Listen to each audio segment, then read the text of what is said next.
श्री कृष्ण अर्जुन को जीवन के हर पहलू को ईश्वरीय योजना के हिस्से के रूप में स्वीकार करने, अपने कर्तव्यों का पालन करने और परिणामों से आसक्ति छोड़ने की शिक्षा देते हैं। ये विचार धर्म, निष्काम कर्म, ईश्वर के प्रति समर्पण और संसार की नश्वरता जैसे उनके मूल सिद्धांतों से जुड़ा है।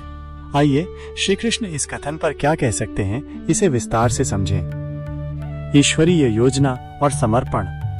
श्री कृष्ण संभवतः कहते हैं कि जीवन में जो कुछ भी होता है वो एक बड़ी ईश्वरीय योजना का हिस्सा है। भगवत गीता के 9वें अध्याय श्लोक 10 में वे कहते हैं, मयाध्यक्षेण प्रकृति सूयते सचराचरम हेतुनानेन कौन्तेय जगद्वि परिवर्तति।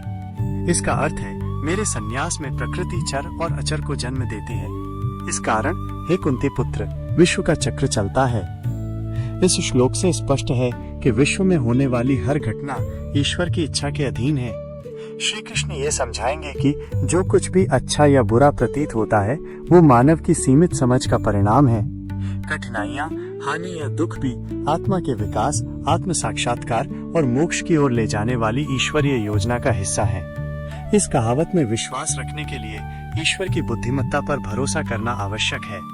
श्री कृष्ण 18वें अध्याय श्लोक 66 में कहते हैं, सर्वधर्मान् परित्यज्य मामेकं शरणं व्रज अहं त्वा सर्व पापेभ्यो मोक्षयिष्यामि मा शुचः। यानी सभी धर्मों को त्याग कर केवल मेरी शरण में आ, मैं तुम्हें सभी पापों से मुक्त करूंगा, चिंता मत कर। इस समर्पण का अर्थ है ये विश्वास करना कि हर घटना, चाहे वो सकारात्मक हो या नकारात्मक, अंततः आत्मा के कल्याण के लिए होती है। निष्काम कर्म, बिना फल की इच्छा के कर्म। श्री कृष्ण का निष्काम कर्म का सिद्धांत इस विचार को समझने में महत्वपूर्ण है। गीता के 2 अध्याय श्लोक 47 में वे कहते हैं, कर्मण्येवाधिकारस्ते मा फलेषु कदाचन माँ कर्म फल हेतुर्भूर्मा ते संगोलस्त्व कर्मणि। अर्थात तुम्हें केवल अपने कर्तव्य के पालन का अधिकार है, कर्मों के फल पर कभी नहीं। नहीं तुम कर्मों के फल का कारण बनो और नहीं अकर्मण्यता में आसक्ति रखो। श्री कृष्ण शायद ये कहेंगे कि जो होता है अच्छे के लिए होता है का विश्वास तब साकार होता है जब आप अपने कर्तव्यों को बिना परिणामों की चिंता किए निभाते हैं। इस संदर्भ में अच्छा का अर्थ भौतिक सफलता या सुख नहीं, बल्कि वो आध्यात्मिक विकास है जो धर्म के अनुरूप कार्य करने और परिणामों को ईश्वर की इच्छा पर छोड़ने से प्राप्त होता है। श्री कृष्ण के अनुसार अच्छा या बुरा परिणाम माया भ्रम का हिस्सा है। असली अच्छाई आत्म साक्षात्कार और ईश्वर के साथ एकता में निहित है, जो निष्काम कर्म के माध्यम से प्राप्त होती है। सुख दुख में समता। श्री कृष्ण जीवन की द्वंद्वात्मकता, सुख दुख, लाभ हानि, जीत हार में समता, समत्वम बनाए रखने पर जोर देते हैं। गीता के 2 अध्याय श्लोक 38 में वे कहते हैं, सुख दुखे समे कृत्वा लाभालाभौ जया जयो ततो युद्धाय युज्यस्व नैवं पापम वाप्स्यसि।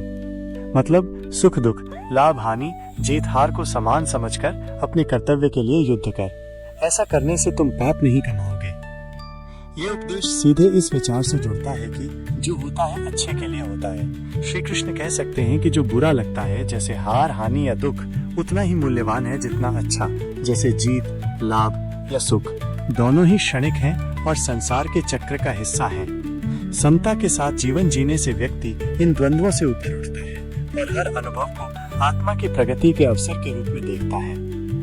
आत्मा की अनश्वरता। श्री कृष्ण गीता में आत्मा, आत्मन की अनश्वर और अविनाशी प्रकृति पर बल देते हैं। 2 अध्याय श्लोक 20 में वे कहते हैं, न जायते म्रियते वा कदाचिन नायं भूत्वा भविता वा न भूयः अजो नित्यः शाश्वतो लयं पुराणो न हन्यते हन्यमाने शरीरे।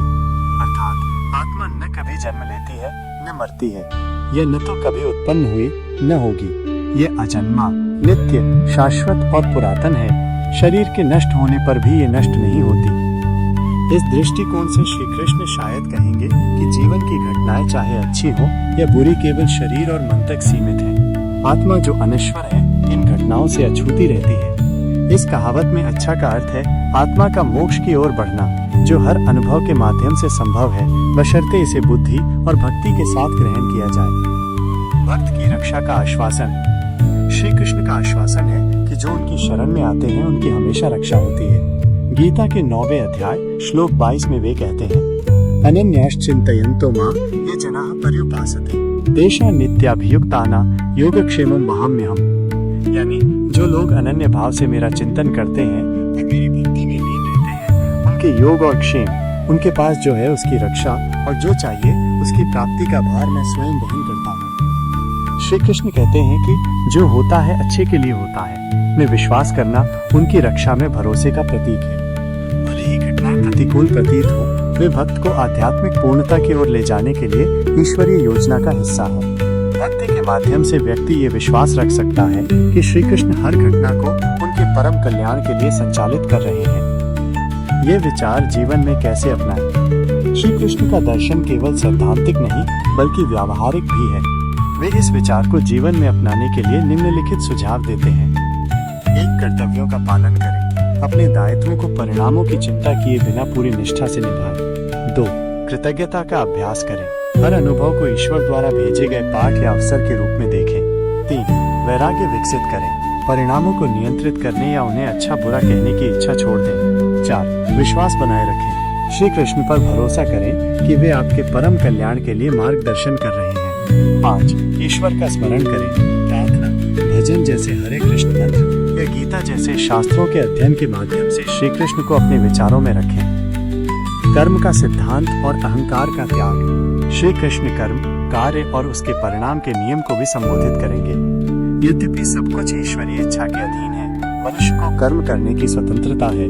कर्म के नियम के अनुसार परिणाम अच्छे या बुरे प्रतीत हो सकते हैं, लेकिन वे अंततः सीखने और विकास के अवसर हैं। श्री कृष्ण धर्म के अनुरूप विकल्प चुनने और परिणामों को ईश्वरीय इच्छा और पिछले कर्मों के संयोजन पर छोड़ने की सलाह देंगे। 3रे अध्याय श्लोक 27 में वे कहते हैं, प्रकृतेः क्रियमाणानि गुणैः कर्माणि सर्वशः अहंकार विमूढ़ात्मा कर्ताहमिति मन्यते। अर्थात सभी कर्म प्रकृति के गुणों द्वारा किए जाते हैं, लेकिन अहंकार से मोहित आत्मा सोचती है मैं करता हूँ।